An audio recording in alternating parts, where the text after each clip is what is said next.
Padala ka ng pera. Punta kami ng mall. Kaibigan ko pa, gusto ko ng cellphone. Pa, gusto ko ng damit na. Bago pa bilhan mo ako. Nyan, minsan ba naisip mo kung saan galing ang pera na binigay ng papa mo? Minsan ba natanong mo na kumain ka na ba? Minsan ba natanong mo na may sakit ba papa mo?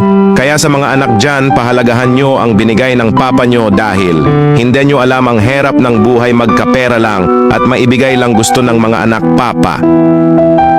4 na letra, pero libo-libong pagsasakripisyo ang ginagawa. Sila yung kahit anong nagawa mo na kasalan, handa sila patawarin ka ng paulit-ulit kasi kahit hindi ka tanggap ng mga tao sa paligid mo andyan. Sila handa makinig at tanggapin ka, kaya wag mo ipagpalit sa jowa at kaibigan ang mga magulang mo dahil pwede ka humanap ng ibang kaibigan at jowa.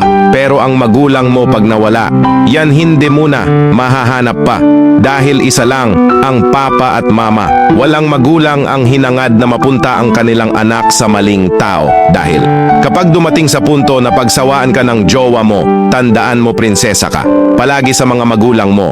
Kaya habang buhay pa papa mo, mag-I love you ka.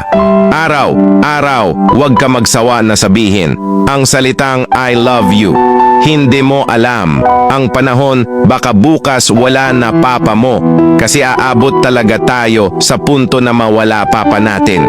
Kaya kailan mo ba iparamdam sa kanila pag wala na sila? Aanhin mo ang I love you kung wala na sila?